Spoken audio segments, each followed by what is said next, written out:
later. What do you think about when people kind of glorify these events in hindsight when you were actually around to take measure of what it was? I can't tell you that I'm surprised, because that's the way history is. But it's okay. These are not facts that are that vital, is all I think. What moment for you defined the 60s personally? Boy, do I have to pick one. I guess the one that you remember most vividly of where you were and when you heard whatever it was that happened for good or ill. Well, let's try 1965, hiring a rent-a-car and actually riding into Los Angeles and turning on the radio and hearing California Girls, and the next song was Do You Believe in Magic? And the four guys in my band, we all just started hitting each other as we drove along in this car. You must have been freaking out. And we did. We had to pull over and gather our senses.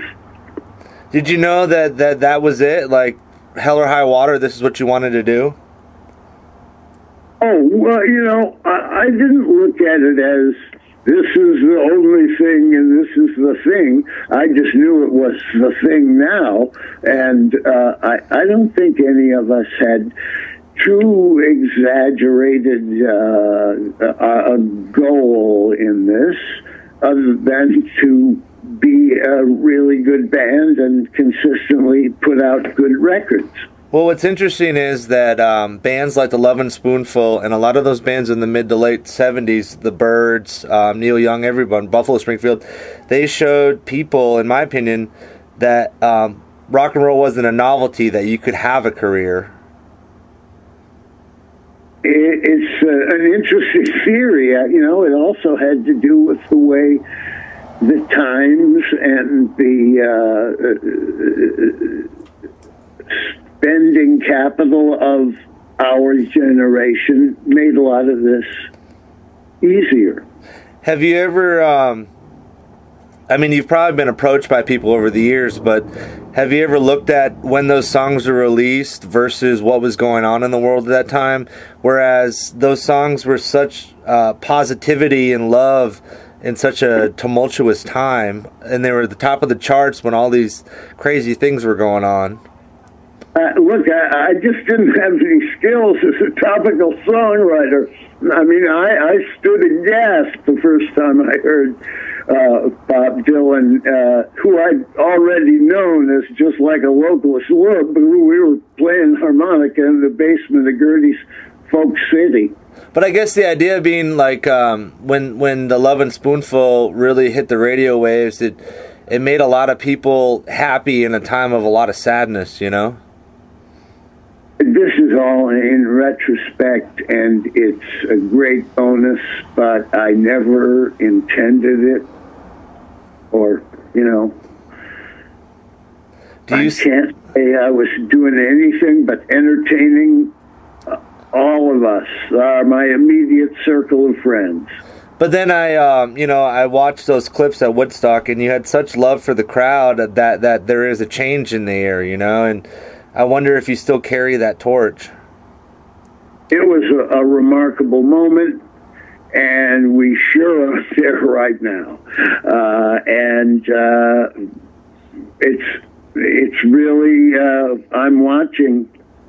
I was raised in post-war Italy, so I can't say that, oh, gee, I never had anything like this happen before. Yeah.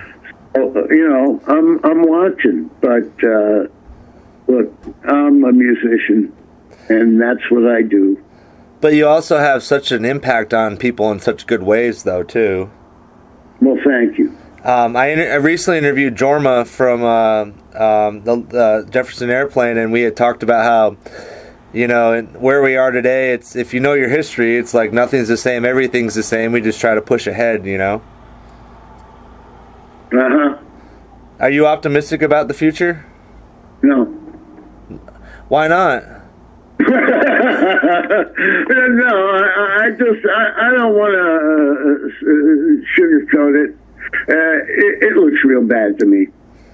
Do you think the greater good will prevail, or not necessarily? Yeah, not the way we've got it set up. Not unless we make some big changes. No, I hear you 100%.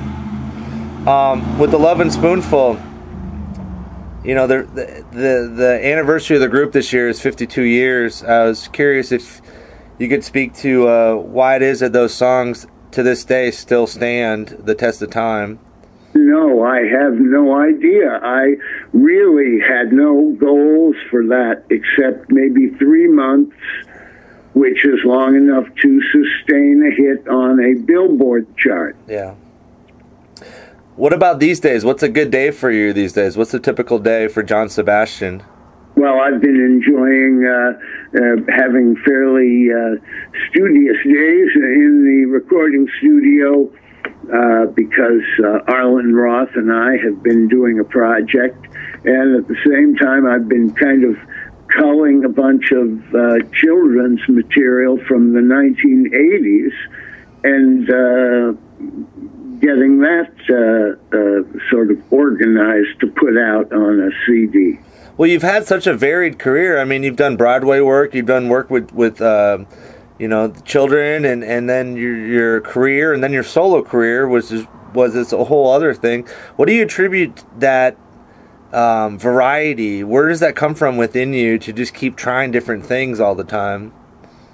Well, I think it didn't hurt that I had a really good model in my father, who had a long, sustained career as a classical harmonica player, who was lauded just marvelously, mostly in Europe, and America was sort of too caught up in the throes of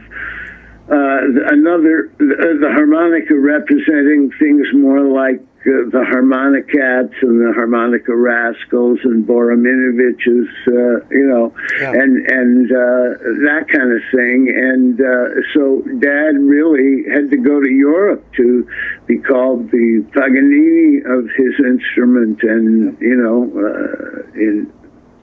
other places, the Segovia of the harmonica, and like that. So. Well, my final question is, what is the life performing and traveling the world and interacting with people and creating music? What does that taught you about what it means to be a human being? I just feel like I don't know that much about that except what it is to be a musician. And I think it's, as my father explained, that you have the unique ability to cross social strata.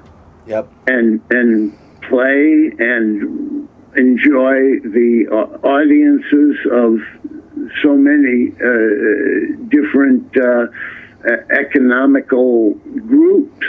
I mean, economic groups. Well, it's almost like when you're on stage, you've created a level playing field. Good, yeah.